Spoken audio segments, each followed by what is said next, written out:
All right, so good evening. Tonight's topic is woods, waters, and wildlife, putting the pieces together. If you've just joined us now, I'm Andy Wood, and I'm co-presenting this evening with Andrea Shortsleeve. And this is a presentation that's part of a multi-part series on habitat management and conservation planning.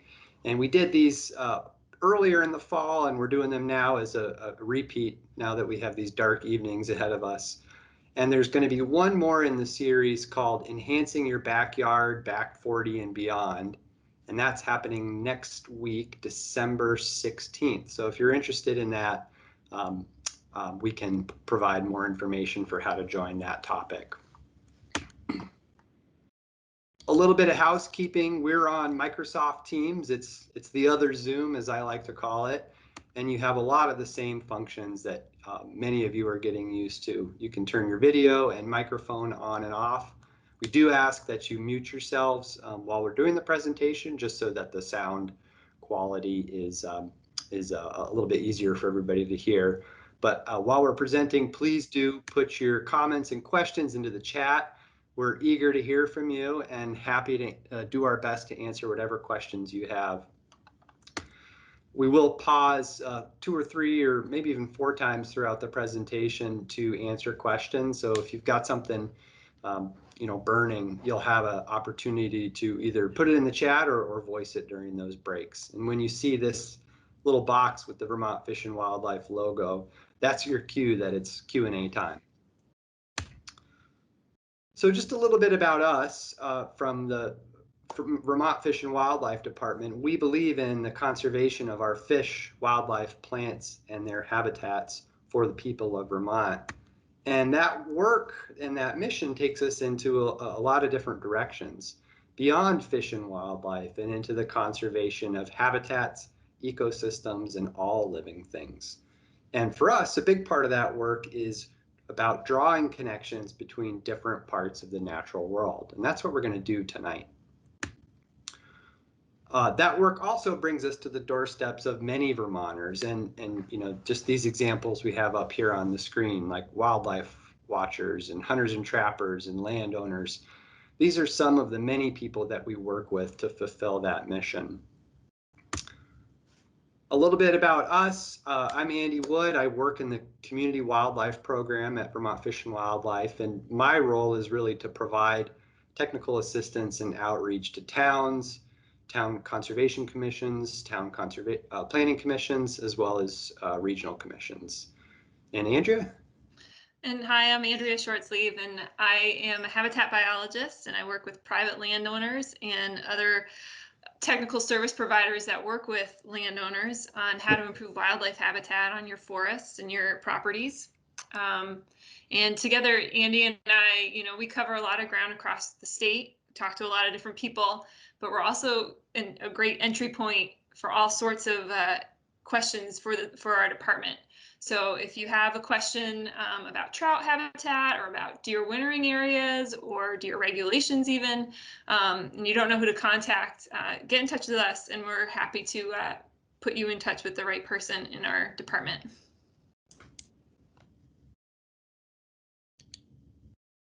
So tonight, we're going to take you on a tour through different parts of the landscape. We'll go through the woods, we'll go through the waters, and we'll definitely go through the wildlife. We're also going to show you a different way to look at your land using the BioFinder online mapping tool. And finally, we're going to share some successful stories from the field about working with habitat and conservation planning. And Andrea is going to share a variety of management tips for how you can start to get in managing your woods and your waters for wildlife and other benefits.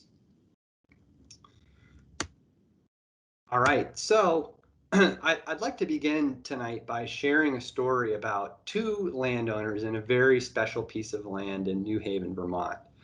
This picture that you're looking at here on the screen is Treleven Farm, and it's the home to Cheryl and Don Mitchell.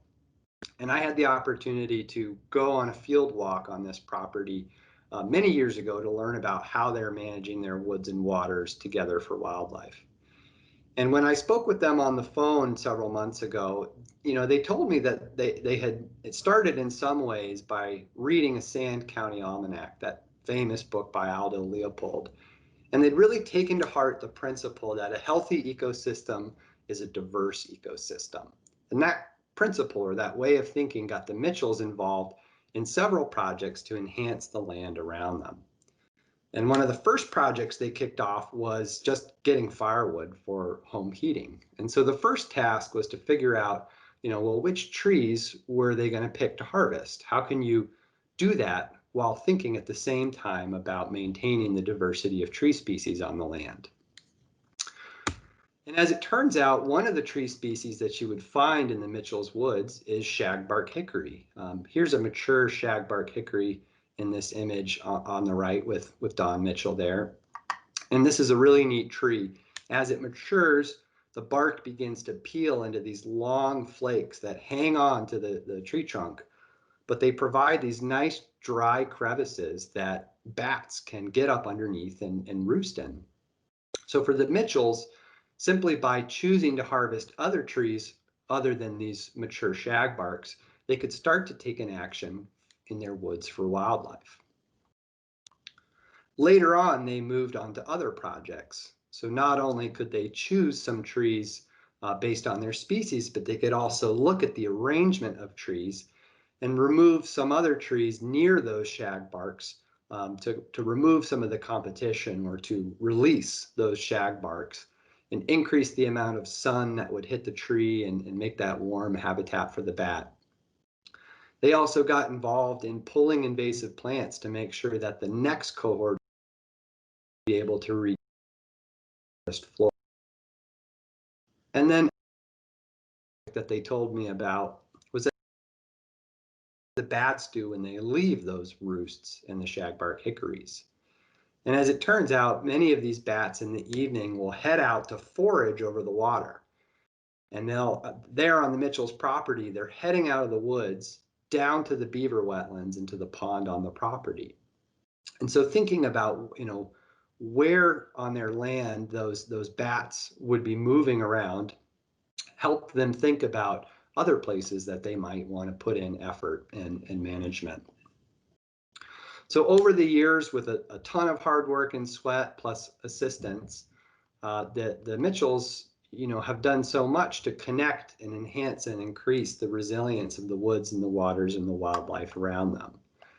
And just like the Mitchells, you too can start on that journey with small steps. And Andrew is going to talk later about some of those small steps that you can take. But what I want to lead you through first is that, there's no better way to begin the journey by getting out there, putting your boots on, and getting to know your woods better. Chances are, if you're in Vermont and you look out your window, there's going to be some trees out there. And in most parts of the state, we have access to forest patches not far from where we live. There's a lot we can learn from these forest patches. So here in this picture, you can see what I would describe as kind of an average northern hardwood forest here in central Vermont. And this is what we call a matrix forest community. It occurs in large patches on the land, and it makes up the background ecological pattern. Now, there are other kinds of matrix forests. If you're in the southwestern part of the state, it might be oak pine as your matrix community. Or if you're up north, it might be spruce and fir. But these are kind of the larger forests occurring in wide swaths across our landscape. So, getting to know what your matrix community is a good step to begin with. But tucked away in these matrix forests are small patches of interesting landscapes, like this one here that I came across on a hike earlier this year. This is a dry oak hickory hop hornbeam woodland. That's a mouthful.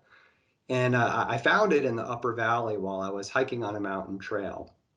And you're walking through sort of this average northern hardwoods forest, and then you pop out into this savanna-like opening with this lush carpet of sedges.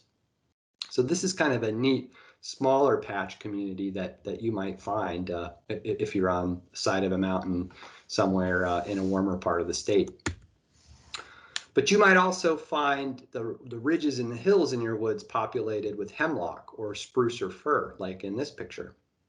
So I'd encourage you as you explore your woods, whether they're ones that you own or ones that you just enjoy near your home, take note of the pattern, because what may seem homogeneous at first glance is probably a patchwork of interwoven different kinds of woods. And once you've identified the full suite of forest types present on your land, you'll be equipped with more information to guide your management of those forest lands. Another neat feature that you might find in your average patch of woods are seeps and springs. And I found this one while I was walking in a dry, mostly white pine kind of regrowth forest in Chittenden County. And here you can see there's groundwater coming out at the base of this hill in this small seepage area. And so these, they tend to be small on the landscape, but they're a real neat find when you do come across them. Speaking of seeps, if you happen to live in a part of the state that has nutrient-rich bedrock, that seep might look really different, like this picture here. And so this is a seep that I found in Bennington County that's kind of moving through nutrient-rich bedrock and superficial geology deposits. And so it looks really different. And if you look closely, those little white flowers there, I'll zoom in on it here, those flowers are fen grass of Parnassus, a flowering plant that's often found in rich fens that have exactly that kind of rich seepage. And not only is this a really amazing, attractive flower, but it has a species of bee that it has co-evolved with.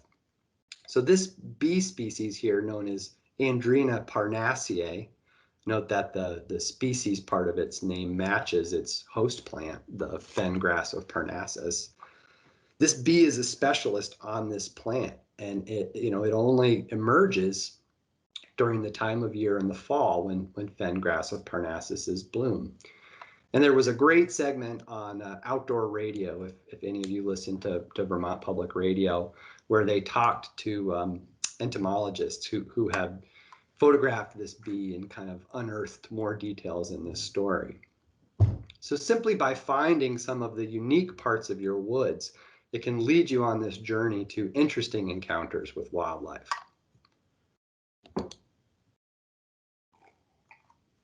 Now, we all love walking around in the woods, or at least I do.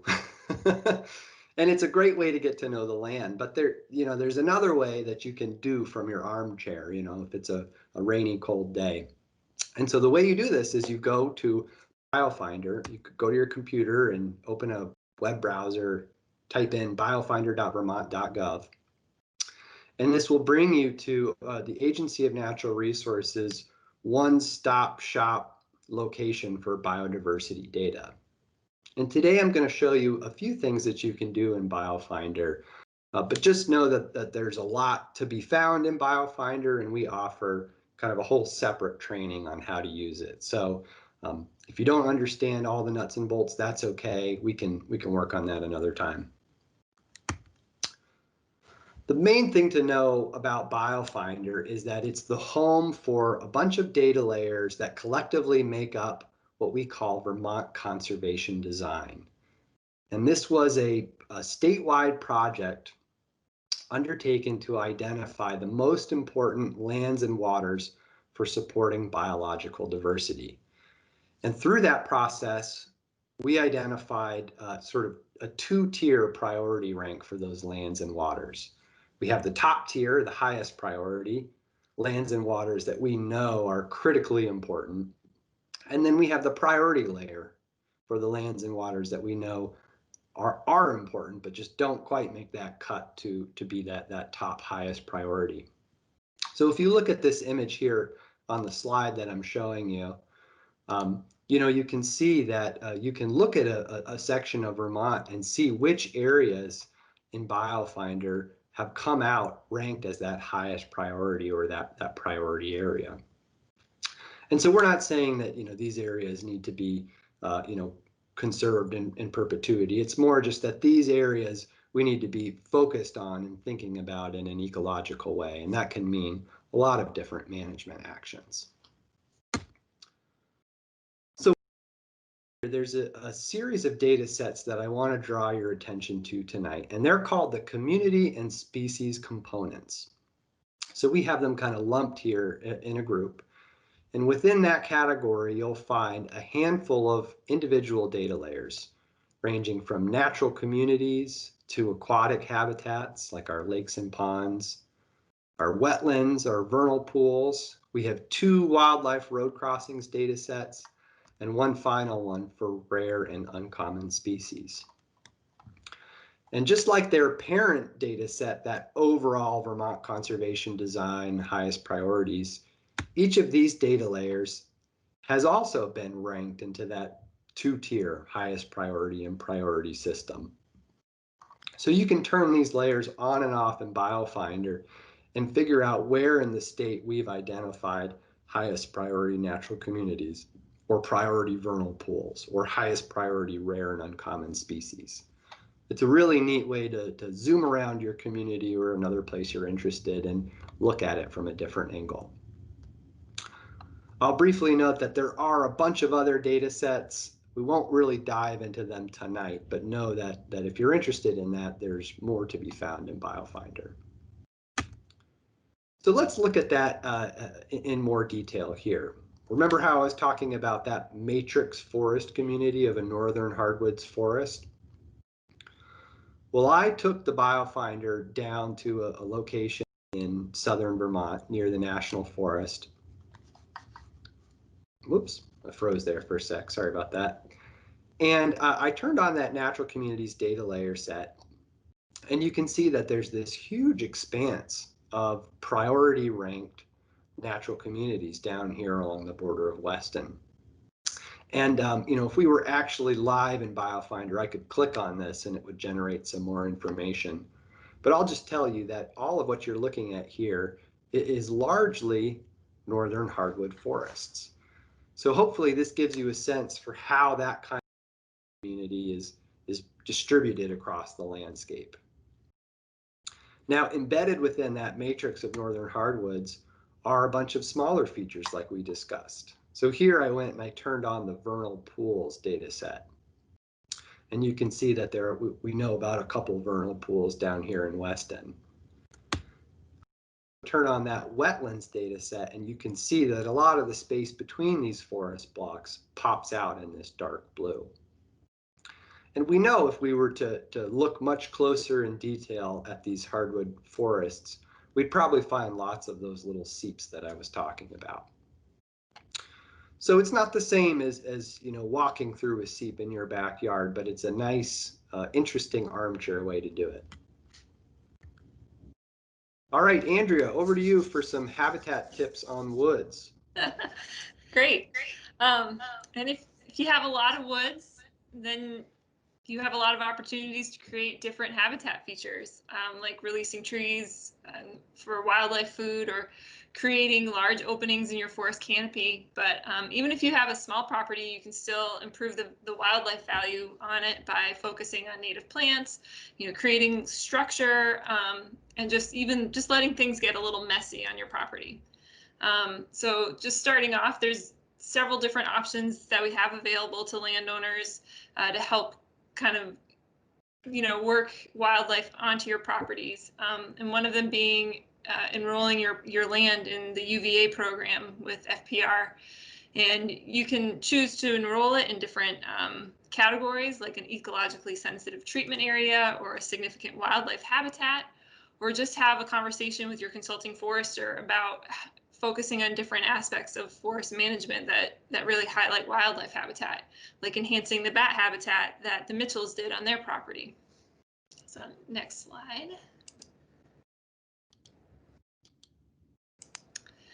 And so one of the biggest things that landowners can do is control invasive species.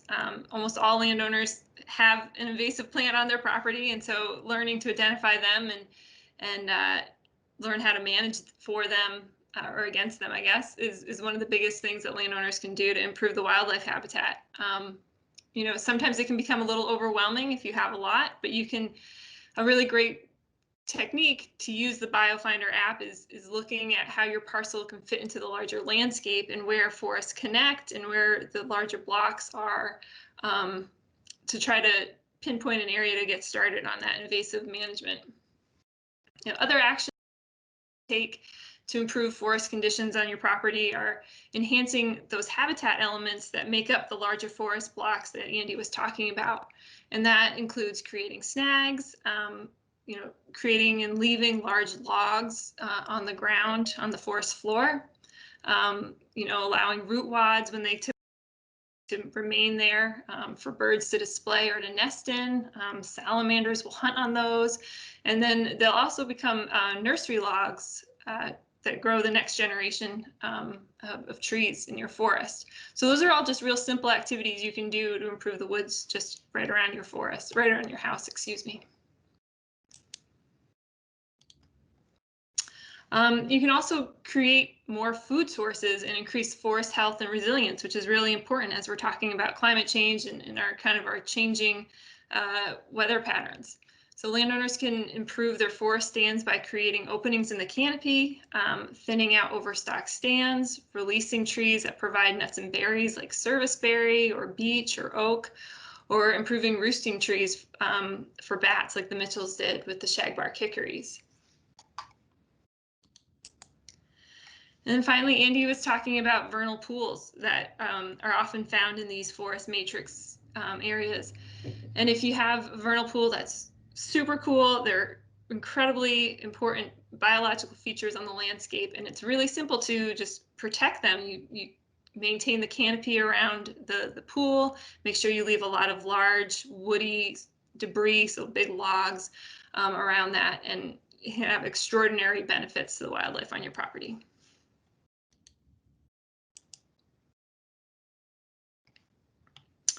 So I guess with that, we'll take any questions that anyone has right now in the presentation. I don't think there's anything in the chat box, but if you have any, feel free to unmute yourself and we can address them.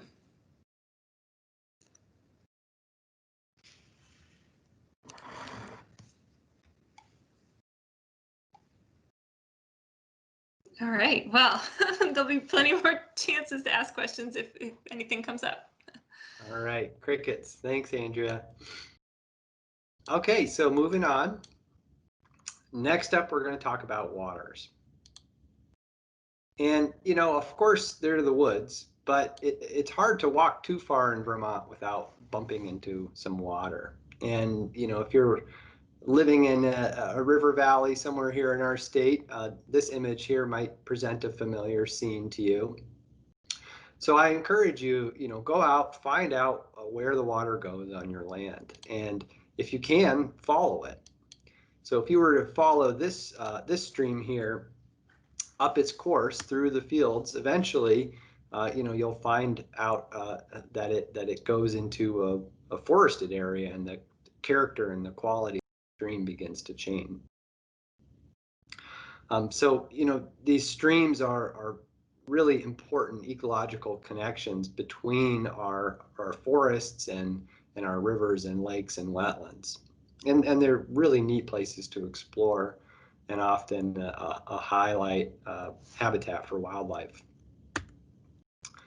Many of our streams are also connected one way or another to wetlands, and whether that happens right on your property or happens over the line, you know, so be it. You know, they might be extensive like this one here. This is a big old beaver wetland in Bolton, but they might be more modest, like this small pocket depression filled with cattail on a farm in the Champlain Valley. These wetlands are amazing places to see wildlife and to host wildlife on your land. And, you know, if you follow the path of water across the landscape, you are traversing what is a massive network of streams, wetlands, rivers, and ponds that glue together the Vermont landscape. And so I want to show you an example of how you can see this in action in BioFinder.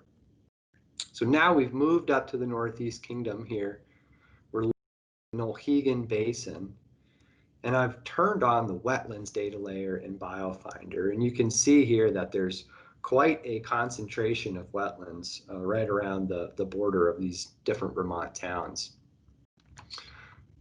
These wetlands in themselves are amazing habitats for wildlife, including some of our waterfowl that nest in cavities along wetlands. But I want to show you what happens when you turn on another data layer in BioFinder. So this is one we haven't talked about yet. It's called Surface Water and Riparian Areas. And it belongs to the group of data layers we call landscape components. So these are just kind of bigger picture data sets.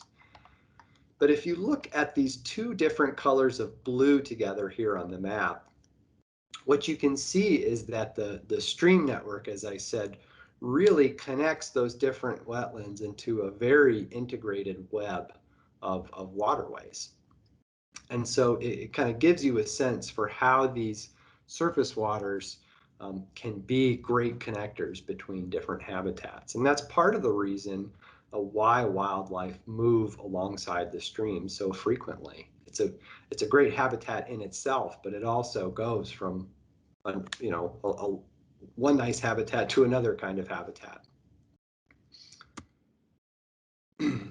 Because these surface waters are so interconnected, the actions that we can take to protect and restore them can really ripple beyond the immediate parcel that we're on. And one project that's had exactly that kind of a ripple effect is happening to the east of me in the town of Marshfield, where a number of partners have been working to restore the riparian area, or the area alongside the river in Martin Bridge Park. So the project had several key partners: the Marshfield Conservation Commission, that's a town board; the Friends of the Winooski River, that's a nonprofit organization; and then finally this federal agency, the U.S. Fish and Wildlife Service. Back in the early 2000s, a parcel was donated to the town, and so it switched from private ownership to town ownership. And by the 2010 or so era, the partners began to work on replanting along the riverbank. So here in this image, what you can see is some of the different management zones. These are these light orange areas delineating different sections of the riparian zone. So they began planting native trees and shrubs in the different zones, and that work eventually will begin to protect the water quality, increase the flood resilience of this area, and finally restore the wildlife habitat. And when I talked with some folks involved with this, they did end up going back several years later to do some supplemental planting. Some of the trees and shrubs just hadn't made it. They died along the way, and so we had to kind of come in and give them a little boost.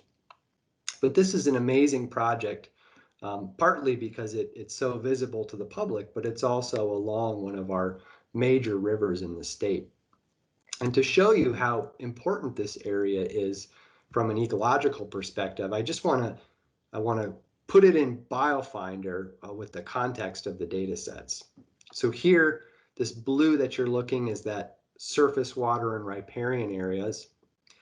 And I want to draw your attention to the fact that all of those areas alongside the Winooski River are pretty much all highest priority areas according to Vermont Conservation Design, meaning that this is one of those areas that's a top priority for biological diversity here in Vermont. So this is just an awesome location for a project. Now, just briefly, I want to pull in one other new data set here. It's called the connectivity blocks. And so these are large chunks of habitat that together make up a big connected network of habitat that our wildlife use for moving throughout different parts of their life cycle. And I brought it up because, imagine that a restoration work becomes so successful that we have growth of habitat alongside the river connecting into this larger block of habitat here to the east. So there's a real potential for these effects to transcend their immediate location and begin to have a much broader effect on the landscape and the ecology of that landscape. Great. And so if you have a riparian area or a wetland on your property, there's some really easy things that you can do just to help inform yourself, your management plan, and improve the habitat. And one is just to go out and identify where these spots are. You know, our data sets for the wetland inventory are incomplete, and so sometimes it may not pop up on a map. So just getting an understanding of where they are on your property is a great first step. These wetland areas are centers for wildlife activity. A lot of our species have some part of their life cycle involved in a wetland, and a lot of times they are breeding and raising their young in these areas. And so if you are part of a conservation commission or just a landowner that has trails around these areas, one of the things that we often talk about is directing activities and trails kind of away from these really sensitive areas. So if you have like a great blue heron nest or a rookery there, trying to avoid any kind of disturbance to those areas is really important. Same with just smaller structures like areas where turtles will be basking. They can get disturbed pretty often by repeated visitors. So kind of moving trails and activity away from those areas is important. And we also talk quite a bit with landowners about establishing buffers on these riparian areas. As Andy mentioned, they're all connected. Animals really move back and forth on these corridors. And by having an area that has thick vegetation, provides a lot of structure, also provides a lot of food opportunities, will really enhance the benefit for wildlife in these areas. There's a chart on the screen that's from one of our landowner guidebooks that talks about the buffer width. And it changes depending on what kind of species you're looking at. Large animals like black bears will take up a lot bigger buffer if they're moving through an area than something smaller if you're like an amphibian if you're looking at those. So just kind of keeping in mind and what kind of animals you're focusing on and what your property can handle will help guide those decisions. And they're really easy to maintain. All you have to do is just stop mowing up to them and they'll start filling in with native plants and a lot of structure. You can help protect the water quality of these areas by planting native shrubs and native trees in these buffers if you kind of want to jumpstart that process.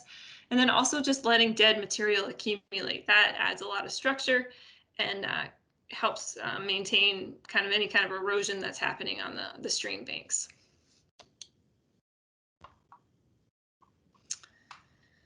So I know we had a couple questions pop up in the chat.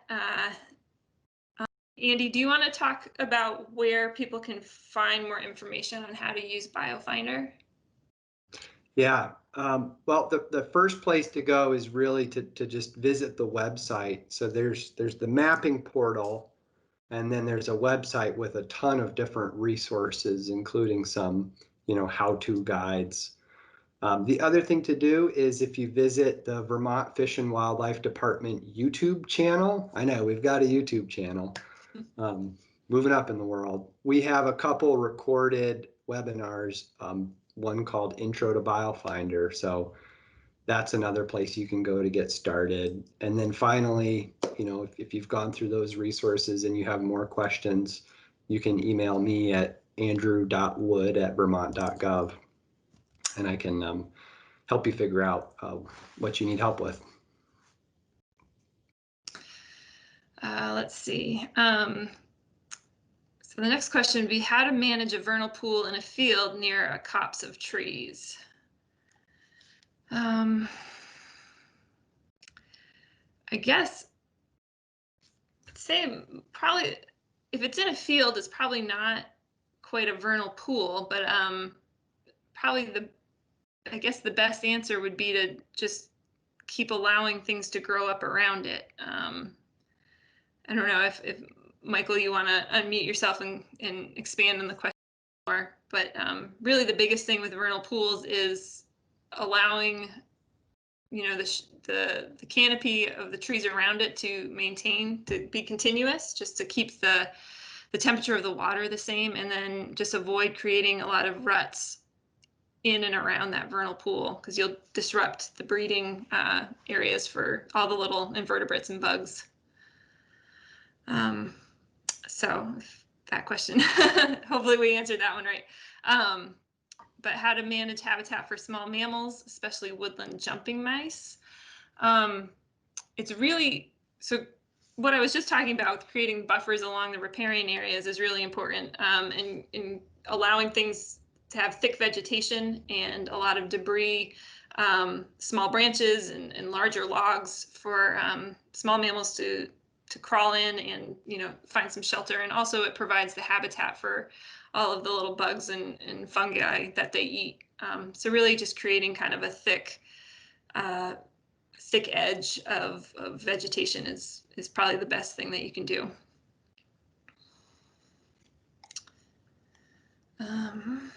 Just keep going through these, I guess. Let's see. Alan says, I have lots of small trees like moosewood falling near a vernal pool. Should I take a portion of them out? I would say you can leave them in. I don't know, Andy, if you've got a different opinion on this, but I think it's going to continue to add some shade and some structure for all of the little eggs that are going to be in the vernal pool, as well as adding nutrients as those branches start decomposing in the water. I think you're fine to leave them in, unless it's, I'd say it's fine regardless. It's probably one of the easiest management pieces of advice to give right there. Yeah, I would agree with that. I don't think there's a pressing need to do anything there. Yeah, I think it just provides a lot of structure for anything that's going to be in the pool.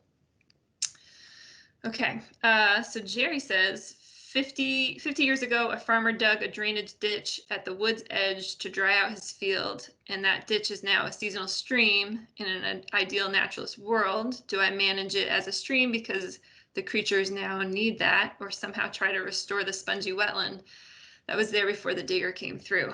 Whew. That is a tough question. One. Do you want to take that, or I have to think about that for a minute. I mean, I can take a stab at it. I don't think that there's a clear-cut answer there. We're often faced with, land that's been, altered in some way or another. What you can really think about, rather than, deciding, well, I want it to be this or I want it to be that, think about, what are the, bigger ecological functions, and how are my actions interacting with them? So if you're kind of allowing that area to, have native vegetation and have wildlife, you could just let it, take a hands-off approach. On the other hand, if it's an area that's becoming dominated by invasives and, kind of trending in a direction that doesn't seem so good, then there might be a case for, more hands-on management. But that's a really tough question. Anything you want to add on that, Andrea? No, I think you nailed it. I think I would probably take a very light approach, make sure that native plants are growing in it rather than invasives. And I think over time, it might revert back to a wetland on its own if you don't continue to clean out a ditch. But yeah, I don't see a need to do a lot of active management and disrupt what's there right now.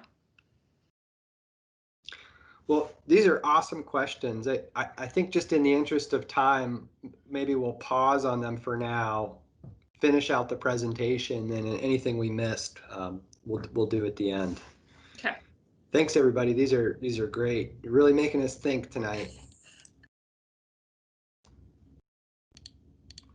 All right, so what we've all been waiting for, wildlife.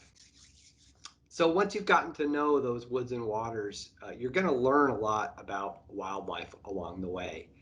And this video here that's flashing across our screen is from a game camera that was put up along a vernal pool. And so many different kinds of animals have moved through this area. Deer, moose, raccoon, turkey, coyote. So it really just is a testament to how important these landscapes are for our native species. One really important thing to know about wildlife is that many of our species need to move between different habitats throughout the year. So bears, for example, they may spend a good chunk of the summer chomping on berries, but come fall, they're going to move into those stands of beech and oak to fatten up on acorns and beech nuts in preparation for the winter months. And so then they den up for the winter, and come spring when they emerge, one of the only places where there's food available is in the new vegetation in wetlands, which are the first place to green up in the spring. And so understanding where these different habitat uses are occurring during what time of year can really help us understand how these animals are moving through the landscape and what we can do to facilitate that process. So here's another example of how an animal might move through the landscape. These little red points here are locations that were logged by a collared bobcat from a study that was done in the Champlain Valley. So this bobcat was moving around different parts of the valley and pinging a location periodically. And I want to note here that a lot of these data points, I'm having trouble advancing my screen here. Oh, there we go. Data points occur in those forested riparian areas alongside the river, just like we were talking about. But also a lot of them are along the wetland edges. So here's a wetland. You can see we've got a lot of points around the perimeter. So kind of understanding how this bobcat is moving around the landscape might influence how some of these landowners or how this town might choose to manage this landscape. And it's not just bears and bobcats, it's all kinds of species, including our amphibians who move from upland forest to wetlands. Even our trout move seasonally into the deeper pools in the cold water during the hot summers. This is just part of what it is to be a wild species. So thinking about where they move from different habitats often means that we can predict where some wildlife are going to cross roads.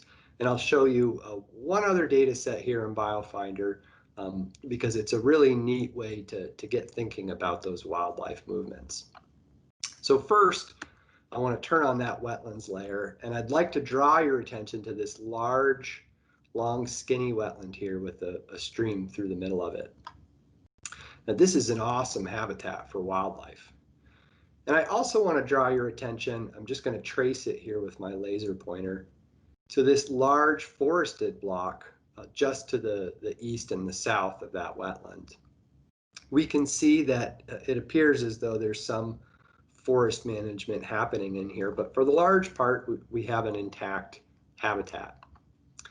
And so knowing that many of our species are going to move from wetland to upland forest, we can kind of zoom in on parts of the landscape where the wildlife are almost certainly going to move across the road. Now, I drew these little red arrows in here to draw your attention to a section of the road. Now, that's where I would put my money on having some wildlife road crossings. But you don't have to just intuit it yourself. There's a data set in BioFinder you can use called the wildlife road crossings. And we have two closely related ones, a terrestrial or a land-based wildlife road crossings and a riparian or a streamside wildlife road crossings. And so any area that has good characteristics for a wildlife crossing, namely good habitat on either side, pops up as a highlighted area in this map. And sure enough, you can see that that area where my red arrows are pointing to has been modeled as a probable wildlife road crossing spot. So this is just a neat way for you to look at your landscape and think about that. And if you, have any sort of influence over, a road, whether it's a private road, you can, sort of think about how you might choose to maintain it and manage it. All right, so that was a big dive we took through real woods and virtual woods on BioFinder, but I want to center us and bring us back to Treleven Farm once more to just look at this land through what it would look like here, as you can see in this image, and then show you what that looks like in BioFinder for one final wrap up. So this is the farm as you're looking towards the pond and the cliffs. It's an amazing place. And when you go into BioFinder, I first turned on a forest block data set, this big purple. These are our interior forests. And I'm going to go through some of those layers that we've talked about. So I'm going to turn on the natural communities data set, and you can see that a good chunk of this forest also is a significant highest priority natural community. That's good news there. If I turn on the aquatic habitats, these are our waters. Here's that beaver pond. Here's that farm pond and some wetlands in the woods. And here's this stream over here. And finally, if I turn on those rare and uncommon species data set, you can see that there are a number of important species occurring on this landscape. So this is just to show you a really neat convergence of all those different habitat elements in one area. It tells us from a BioFinder perspective that this place is special. But of course, Don and Cheryl already knew that. And I think you can really sense that as you walk through land yourself. Now, habitat management is important. It's an incredible tool in our toolkit, but there are other ways to take care of land by sharing stories and strengthening connections that we have and our kids have to the land. And so Don wrote a great book called Flying Blind about his experience battling buckthorn and making a home for endangered bats. And it's a fun read, so that's one you can put on your reading list this winter. But when I spoke with Cheryl and Don, one of the things that they told me was the most rewarding development for them had been watching a forest preschool, this Wren's Nest, begin to operate on their land, and to see the teachers helping this next generation rekindle a love for the land. You know, that to them, that was just as important as getting outside with their chainsaw. So there's lots of different ways to bring nature home.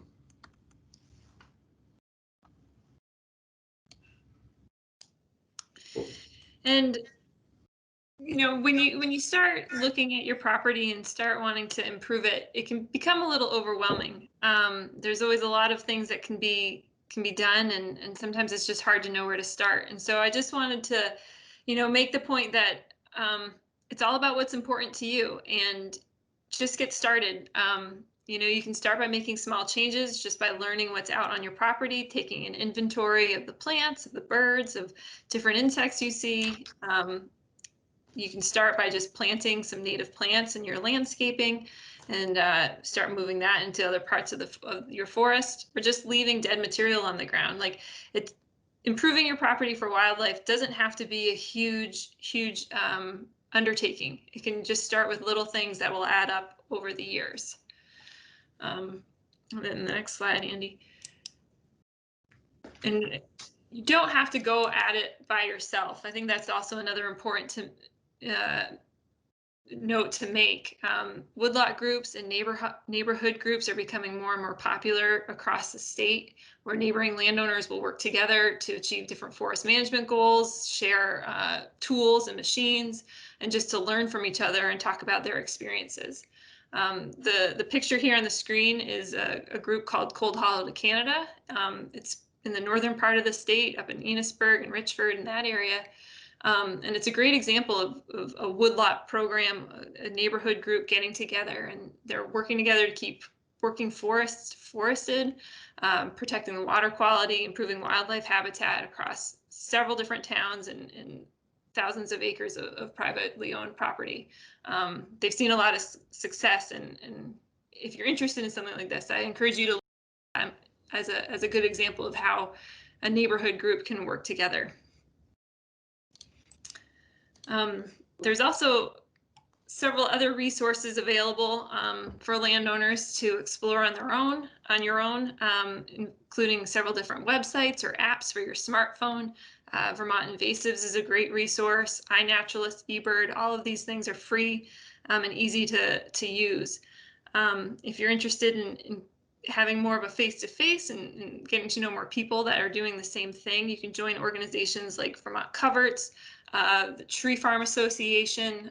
You can take a course with the UVM Extension. They have a great Backyards Woods program. And there's several professionals that are available to help, including myself, Andy, your county forester, several other conservation partners that can help provide information if you're interested in getting some. And so I just want to do a plug for our three. You can flip the slide, Andy. Just want to do a plug for our 3 books that our department has put out to help kind of guide this process. Wildlife Habitat Management for Lands in Vermont is a chapter by chapter book of different species and different habitat techniques to enhance wildlife habitat on your property. And then also Conserving Vermont's Natural Heritage and the Mapping Vermont's Natural Heritage is also available to help you with this process. I'll just chime in here briefly that the Mapping Vermont's Natural Heritage is also a good tutorial for using BioFinder for the folks who are asking about that. Mm-hmm. And of course, if you have any questions, we said this in the beginning of the presentation, but please reach out to Andy or I. We're available to talk and answer questions. And if we can't, we will be happy to send you in the right direction of someone who can. And if you like the work that we're doing here and would like to continue to support it, our department has 2 opportunities to do so. One is the Vermont Habitat Stamp. It supports conservation and management of fish and wildlife habitat and providing public access for wildlife-based recreation, as well as providing technical assistance to landowners. Or you can look into the Non-Game Wildlife Fund to contribute directly online, and it helps conserve rare, threatened, and endangered species throughout the state. And so with that, I'll say thank you, and we've got about 5 minutes left in the presentation. We can answer some questions that have come up, if anyone has any.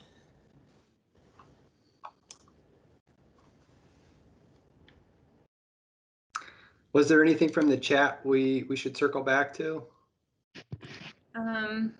Let's see. I guess Anne brought up about a small area of land that she's letting go back to wild and planted native shrubs and trees. Goldenrod's coming in and really thick. Could try to control it? Goldenrod does take over areas, but it is a great pollinator, a late season pollinator food. Provides structure for invertebrates during the winter for chickadees and woodpeckers to eat. But it can choke out other areas. So if you have if you have other spaces for it, there's no harm in mowing some of it back and letting other things grow in. Andrea, here's one from Gary Golka. In regard to buffer widths beneficial to wildlife, are the presented in the slide the total buffer width or both sides of the stream or the river? I believe they're one side. It's one side, and they're not hard and fast numbers. It really kind of depends on the landscape and the vegetation, but yeah, those are presented, I believe, on one side. Okay, and then it looks like Terry was looking for a definition of a vernal pool. Yeah, so a vernal pool is typically, you find them in the forest. They're bodies of water that are not connected to rivers or streams or have an inlet and an outlet. they're basically formed in a depression kind of area, and the snow melt accumulates during the spring and becomes a wet area like that. Oftentimes they will dry out completely or mostly during the summer, and that's one way to tell that it's a vernal pool rather than like a long-term standing pond. There's no fish living in vernal pools. So I don't know if that's an official definition, but those are characteristics that we look at. So that's why kind of typically when we talk about vernal pools, are in the forested setting rather than out in the open. Let's see. All right. Well, thank you guys for joining us tonight. If you have any other questions, feel free to unmute yourself and ask, or type it in the chat box. But yeah, we can stick around for a few minutes here if anyone has something burning they'd like to get off their chest. I have a question. How would we, I see Deb's blinking. Go ahead, Deb. We have a three-season brook that runs down between this property and the neighbor's property. And I'm always conflicted about removing debris from the brook. I know some debris is good for the brook, but then it seems like there are times when what it's doing is just eroding the bank, because the water will rush down and hit say a tree that's fallen into it and erode the bank. So I'm just wondering if there's a happy medium of what to leave and what to take.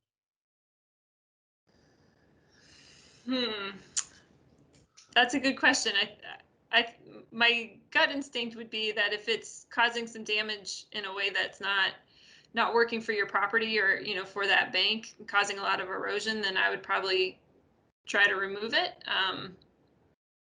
Andy, what do you think?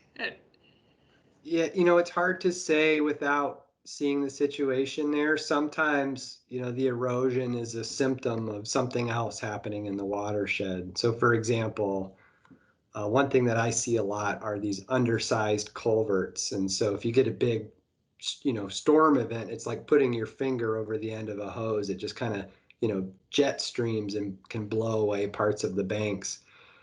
Not to say that that's necessarily what's happening for you, but it could be that there's something else going on there that isn't really related to the woody debris that you're describing. It sounds like your stream dries up for part of the year. Is that right?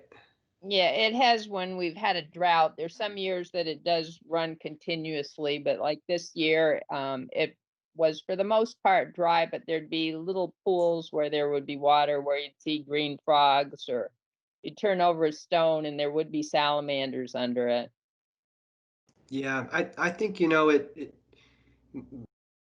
inclination is to sort of zoom out and see if there, might be something related to the larger land use that you could do to just, make sure that there's healthy vegetation around the stream, and, a properly sized culvert, things like that. But, without seeing it, I don't want to say you're wrong or you're right. Just offering some thoughts here. Yeah, there are no culverts. The source of the water is just kind of a big seep at the base of Snake Mountain. Okay. Well, yeah, send us some pictures, and maybe we can come up with some other ideas with you. Okay, and the other thing I found is that knotweed is getting into my little brook area. Do you have any suggestions about how to keep that from spreading all over the place? Oh, knotweed is a tough one. If it's a small enough patch, I would go out and make sure that you dig that up and throw it away. If it's too big to do that, we can talk offline about some other options. There's some literature out there that we can send you, but if it's small enough, I would make sure that's a top priority and dig that out. Okay, thank you. Sure. Thanks, Deb. It sounded like there was somebody else who wanted to chime in, right while Deb was speaking too. Go ahead if that was you. yeah, I was just ask, I wanted to know how we could get a hold of those other 2 publications, or the 3 publications that you had. Since The landowner guidebook is all of the chapters are in PDF form, available on Fish and Wildlife's website. I think we're out of most of the hard copies right now, so that's a really easy way to get it and kind of look through the chapters that are good for you. I can pull up the link here and put it in the chat. And then Andy, what about the natural heritage books? We have links to those online. Terry, is this Terry in Williston? Or different yes, Terry? it is. Yes. Nope. I'm in Williston. I can just send you links to those PDFs, to the 3 Great. guides. That would be nice. Okay. Will Thank do. you. And it looks like Michael's inviting us to come visit the field vernal pool in the spring, so we'll have to get down there. Sounds great. Well, I think, given that we're well past 7 o'clock, I want to thank everybody for joining us. This has been great to hear from you, and thanks again for choosing to spend your evening with us. So have a wonderful evening, and we'll see you next time. Thank you.